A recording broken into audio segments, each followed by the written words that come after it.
발음은 비슷하지만 제가 참 좋아하는 목회신학 키워드가 있습니다. 사익꾼 목회라는 건데요. 사익꾼이라는 것은 여기와 저기 사이를 이어준다, 그런 의미지요. 불편한 사이를 이어주는 사람, 사익꾼이라고 이야기를 합니다. 냉랭한 관계를 이어주는 사람, 사익꾼, 이렇게 얘기를 합니다. 하늘과 땅의 관계를 화평하게 이어주신 예수 그리스도를 나타내는 그런 목회 신학입니다. 사익꾼 목회, 서로의 사이를 화평하게 이어주는 목회. 우리는 올해 70주년 교회 표어를 더 센트, 세상으로 보냄받은 대전 장로교회, 이렇게 정했지요. 그리고 어떻게 하면 우리가 세상으로 보냄받은 대전 장로교회가 될 수 있을까? 지지난 주일에는 무엇보다도 첫 번째로 우리 대전 장로교회가 성숙한 교회가 되어야 되겠다, 그런 주님의 말씀을 새겨들었습니다. 그리고 지난 주일에는 세상으로 보냄받은 우리 교회가 되려면 두 번째로 행복한 교회가 되어야 되겠다, 그런 주님의 음성을 들은 거죠. 오늘은 세 번째로 세상으로 보냄받은 우리 대전 장로교회가 되려면 무엇이 필요할까? 바로 화평이 아닐까? 그렇다면 70주년 우리 대전 장로교회가 화평한 교회가 되기 위해서 한 걸음 한 걸음 뚜벅뚜벅 나아가려면 무엇이 필요할까요? 하나님과 화평해야 한다라는 것. 몇 년 됐습니다. 제가 섬기던 교회에서 갑자기 일이 터졌는데요. 아무리 교회에서 저를 찾아도 없는 거예요. 그래서 제가 어디 있는지 부대 전체를 물색을 해보니까 제가 어딘가에서 교육을 하고 있는 거예요. 그쪽으로 연락이 왔어요. 아파트 관리실이었습니다. 빨리 아파트로 오라는 거예요. 왜 그러냐고. 와보면 안다고. 갔더니 주차장까지 물이 고여 있는 거예요. 우리 집에서 물이 샌다라는 거예요. 관리실 아저씨가 저를 교회에다 연락을 했는데 없고, 부대에다 연락을 했는데 겨우겨우 교육 중인 저를 찾아낸 거예요. 야, 저 정도면 우리 집은 어떻게 됐을까? 계단으로 이렇게 1층, 2층, 3층, 4층 올라가는데 계단에서 물이 줄줄줄줄줄줄줄 흘러내리고 있는 거예요. 야, 어떻게 되어 있을까? 현관문을 확 열었더니 완전 거실이 침수가 되어 있었습니다. 어떡하지? 어떡하지? 정신이 없어가지고 막 쓰레바지 그리고 빗자루를 들고 물을 막 퍼내고 있는데 관리실 아저씨가 저기네 하면서 달려가시는 거예요. 어디였을까요? 그렇죠. 수도꼭지였어요. 제가 화장실에서 양치질을 하고 급한 마음에 그냥 안 잠그고 부대로 가버린 거예요. 거기서 물이 계속 새고 있었던 것입니다. 저는 그때 그 관리실 아저씨가 저기네 했던 그 음성이 생각이 납니다.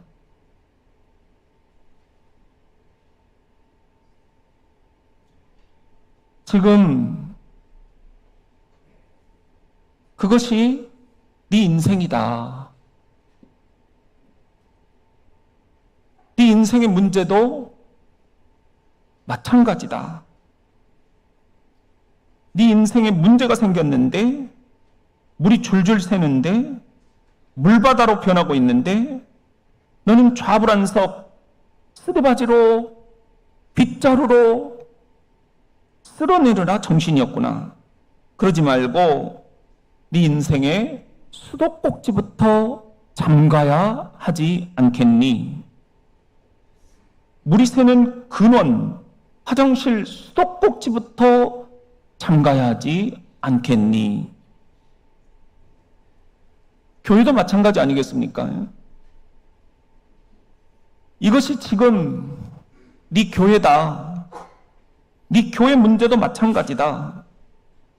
교회에 문제가 생겼는데 물이 줄줄 새는데 물바다로 변하고 있는데 좌불안석 쓰레바지로 빗자루로 물을 쓸어내느라 정신이 없구나. 그러지 말고 네 교회 수도꼭지부터 잠가라. 안절부절하지 말고 네 교회 물이 새는 근원 화장실 수도꼭지부터 잠가야 한단다. 그렇습니다. 70주년입니다. 갖가지 사연들이 왜 없었겠습니까? 70주년 우리 교회가 화평한 대전 장로교회를 향하여 한 걸음 한 걸음 또박또박 나아가려면 가장 먼저 해야 될 것이 있다라고 주님께서 이렇게 말씀을 하시는 거예요. 로마서 5장 1절 말씀입니다. 시작.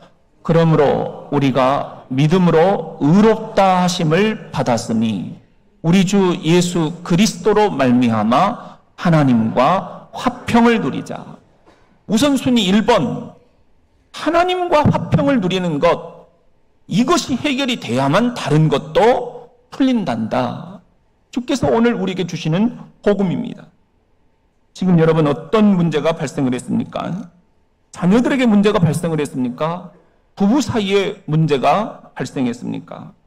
아니면 누군가와 불편한 문제가 발생을 했습니까? 가장 우리들이 중요하게 얘기해야 되는 것은 그 문제보다 문제를 풀어가실 수 있는 하나님과의 관계 수도꼭지를 살펴보는 것. 이 수도꼭지가 지금 잠겨 있는가? 아니면 물이 새고 있는가? 우리가 이것에 대한 영적인 분별이 필요하다는 것. 사도 바울도 그런 심정으로 우리들에게 이렇게 애같하게 호소하고 있습니다.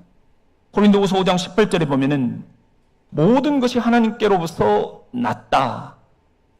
하나님께서 그리스도로 말미암아 우리를 하나님 자기와 화목하게 하셨다. 화평하게 하셨다라는 거예요. 그리고 그 다음 19절에 보면 곧 하나님께서 그리스도 안에 계시사 세상을 하나님 자기와 화목하게 화평하게 하셨다. 그래서 20절에 보면은 그러므로 우리가 그리스도를 대신하여 사신 메신저가 되어서 하나님이 우리를 통하여 너희를 권면하신 것 같이 그리스도를 대신하여 간청하노니 시작. 너희는 하나님과 화목하라. 하나님과 화목하라. 하나님과 먼저 화평하라. 그래야 다른 문제도 술술술술 풀리게 된단다. 이 말씀을 우리들에게 주고 계시는 겁니다. 이것이 저의 쓰라린 목회 체험입니다. 하나님과 관계 수도꼭지에서 문제가 생기면 목회가 항상 힘들더라고요. 드러나는 문제를 보이는 현상, 그래서 분노하고 불을 끄기에 급급했습니다. 그런데 그것은 너무나 어리석은 짓이었습니다. 하나님과 관계의 수도꼭지를 잠가서 물이 새는 것을 막는 것부터 해야만 했었습니다. 내가 하나님께 무릎을 꿇고 내가 내 힘으로 불을 끄려 하지 않고 하나님 어떻게 해야 되겠습니까?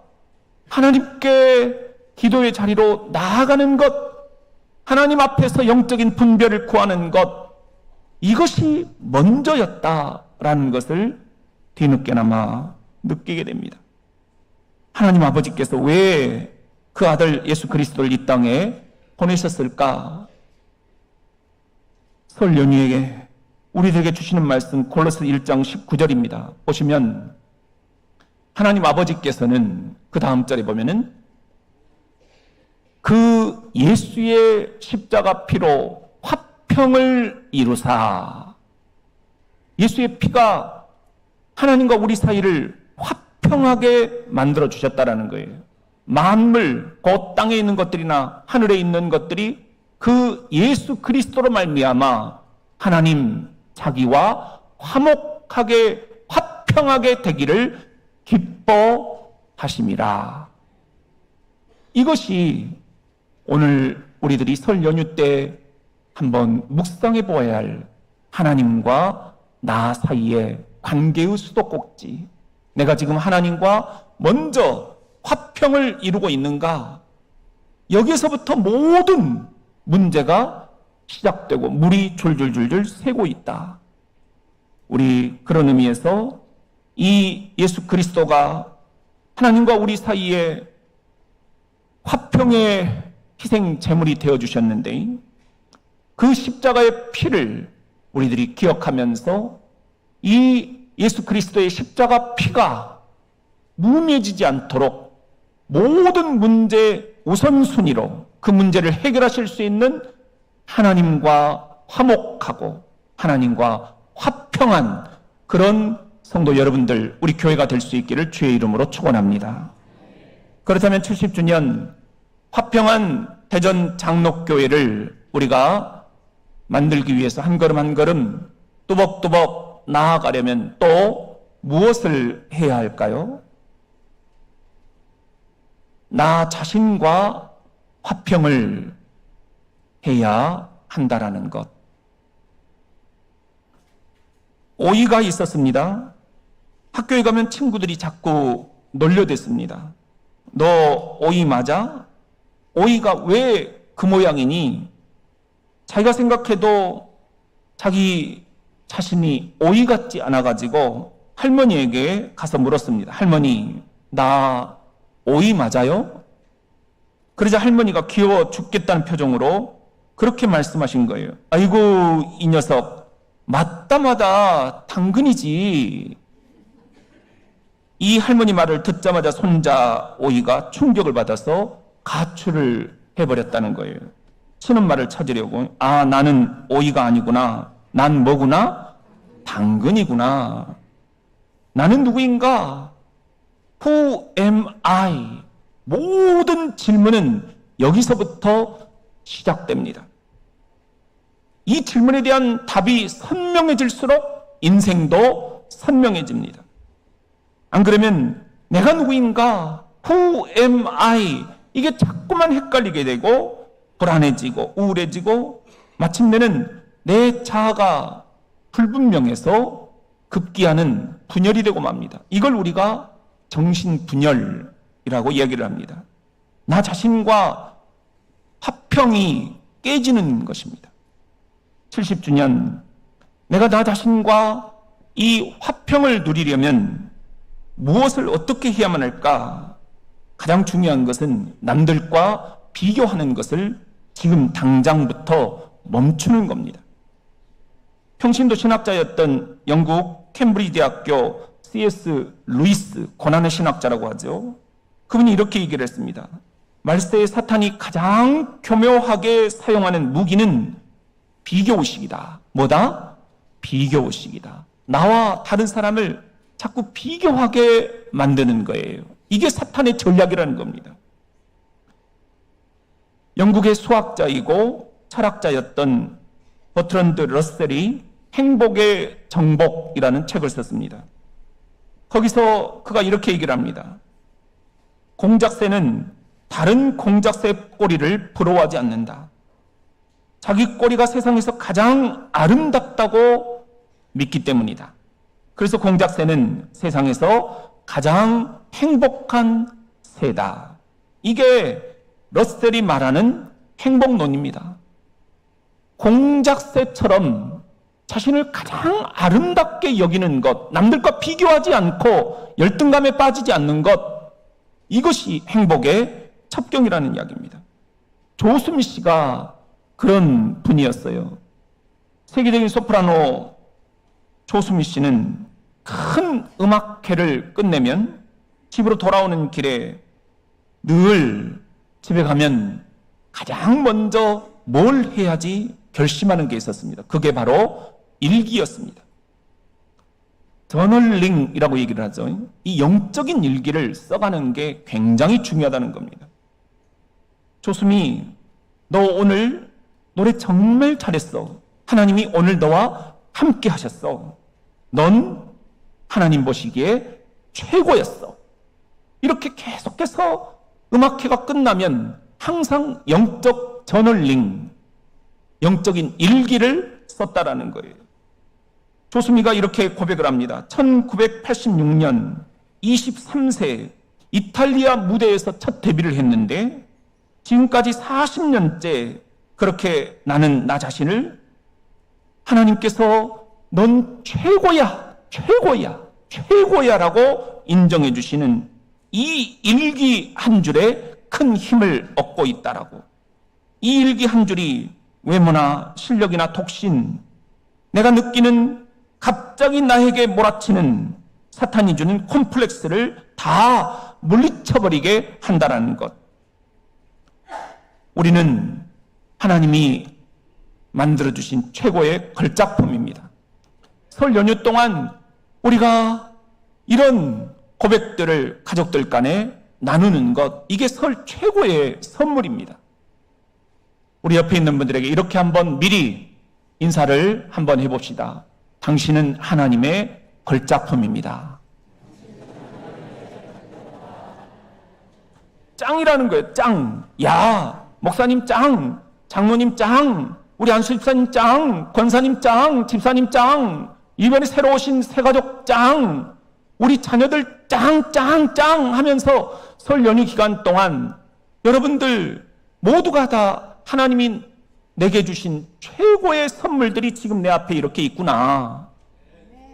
이렇게 우리가 서로를 축복해 줄 때 이 설 연휴가 진정한 의미에서 축복의 예배가 될 수 있을 줄로 믿습니다. 비교하지 않는다는 것, 말은 쉽지만 그게 참 저도 잘 안 돼요. 남들은 다 잘 사는 것 같은데 우리 집만 못 사는 것 같고, 여러분 어떻습니까? 남들은 다 잘난 것 같은데 나만 혼자 못난 것 같고, 여러분은 또 어떻습니까? 남들은 다 건강한데 나만 혼자 아픈 것 같고, 여러분은 어떻습니까? 남들은 다 아무렇지도 않게 말하고 사는데 나는 혼자 끙끙거리는 것 같고, 여러분은 또 어떻습니까? 그래서 속상하고 억울하고, 그래서 밉고 서운해지고, 설 연휴가 그런 불행의 단초가 될 수도 있습니다. 그 해결책은 딱 하나밖에 없다라고 주님께서 고린도서 3장 15절에 이렇게 얘기하십니다. 시작. 그리스도의 평강이 너희 마음을 주장하게 하라. 너희는 평강을 위하여 한 몸으로 부르심을 받았나니 너희는 또한 감사하는 자가 되라. 여기 보면 그리스도의 평강이라고 했는데요. 이 평강이라는 말이 평화, 평안, 그리고 오늘 우리가 이야기하는 화평, 같은 샬롬을 다양하게 우리말로 번역을 한 거예요. 그리스도의 화평이 너희 마음을 주장하게 하라. 우리가 우리 자신 속에 화평을 누리는 것, 너희는 이 화평을 위하여 한 몸으로 부르심을 받았다. 그러니 우리가 이 화평을 계속 누리려면 감사하는 자가 되어야 한다라는 것입니다. 감사밖에 없다라는 주님의 말씀, 여러분 어떻게 생각을 하십니까? 다 아는 이야기인데 안 된다라고요. 그래서 우리가 자꾸만 외치는 거예요. 말로 자꾸 선포하면 말하는 대로 되기 때문입니다. 한번 따라해 봅시다. 그래도 감사. 그래서 감사. 무조건 감사. 설 연휴 기간 동안 여러분 모든 게 다 여러분 마음에 들지 않을 수도 있겠습니다. 그래도 자식들을 보면서 하나님 감사합니다. 또 애들이 조금이라도 여러분 이렇게 마음에 따뜻하게 다가와주면 우리 애가 변했구나. 그래서 감사합니다. 주님께 감사드리고 그것도 저것도 아니다. 그러면 무조건 감사드리는 거예요. 감사밖에 방법이 없기 때문입니다. 그래서 빌립보서 4장 6절에 이렇게 말씀을 하고 계셔요. 걱정에 쌓여 이번 설 연휴를 지내지 말고 무슨 일에 있어서든지 기도하십시오. 이번 설 연휴 기간 동안 필요한 것을 하나님께 아뢰고 여러분의 기도에 응답해 주시는 하나님께 뭐하는 일을? 감사드리는 일을 잊지 마십시오. 그렇다면 70주년 화평한 대전 장로교회를 만들어가기 위하여 한 걸음 한 걸음 뚜벅뚜벅 나아가려면 또 무엇이 필요할까요? 이웃과 화평해야 한다라는 것. 이번 설 연휴 어떤 직장은 식당에서 이렇게 지나간 소리로 들었는데요. 사장님이 연차를 마지막 날 내가지고 9일까지 쉬어라. 이렇게 얘기를 하신다는 거예요. 말이 쉽지. 연휴가 9일이면 매일 좋을 수는 없잖아요. 설 연휴 행복하게 지내는 비결을 말씀을 드리겠습니다. 소 5마리만 키우면 됩니다. 한번 따라해 봅시다. 옆 사람에게 이렇게 얘기합시다. 내가 죽었소. 나를 용서하소. 당신이 옳소. 당신 마음대로 하소. 밥만 주소. 소소 5마리 소만 키우면 설 연휴 여러분 행복하게 지낼 수가 있을 것입니다. 사도 바울도 그런 마음이었던 것 같아요. 로마서 12장 18절 말씀입니다. 시작. 어느 누구와도 싸우지 말고 할 수 있는 한 모든 사람과 평화롭게 지내십시오. 이거 다시 한번 읽어보면 이런 말이에요. 설 연휴 기간 동안 형제 자매 자녀들 부모님들 이웃들 오가는 모든 고속도로 휴게소 어느 누구와도 싸우지 말고 할 수 있는 한 네가 내 제자라면 그리스도인이라면 모든 사람과 평화롭게 화평하게 지내라. 이것이 오늘 설 연휴 우리에게 주시는 주님의 복음임을 믿으시면 아멘. 나가세 주 예수만을 위하여 목숨까지도 바치고 싸움터로 나가세. 그런데 나가세 여기까지는 좋은데 나 자신만을 위하여 목숨까지도 싸움터로 나가세. 이렇게 노래하는 그리스도인들도 많이 있다라는 것. 그 사람 나가는 길에 항상 싸움이 있습니다. 그 사람 나가는 교회에 항상 분란이 있습니다. 그 사람 나가는 모임에 항상 끝이 이상해집니다. 그런 사람들은 보통 이런 착각에 빠져 있다 이야기를 합니다. 사람들이 저 사람을 좋아하는 이유는 저 사람이 아첨하기 때문이고 사람들이 나를 싫어하는 이유는 내가 정의롭기 때문이다. 이런 착각, 이런 확증 편향에 빠져 있기 때문이라는 거예요. 내로남불이라고 하죠. 내가 하면 로맨스, 남이 하면 불륜. 요즘 유튜브나 인터넷 댓글을 보시면 이런 내로남불이 판을 칩니다. 남을 헐뜯고 험담하고 깎아내리고 비판하기 위해서 이 땅에 나는 사명을 갖고 태어났다. 성격 장애자들입니다. Personality Disorder, 성격 장애를 그렇게 얘기를 해요. 성격에, 인격에, 사람 됨됨이에 질서가 무너져버렸다. 화평이 깨져버렸다. 그런 이야기입니다. 자기밖에 모르는 거예요. 그런 사람들 안에는 하나님의 영이신 성령님이 거주하고 계시지 않습니다. 지금 내 안에 성령님이 거주하고 계시느냐? 그것은 우리가 그 열매로 알 수 있다 말씀을 하셨어요. 갈라디아서 5장 22절 시작. 오직 성령의 열매는 사랑과 희락과 화평과 오래 참음과 자비와 양선과 충성과 온유와 절제니 이 같은 것을 금지할 법이 없느니라. 내 안에 성령님이 계시느냐? 그 9가지 열매 가운데 하나가 화평이라는 것, 우리가 이것을 주목해야 하겠습니다.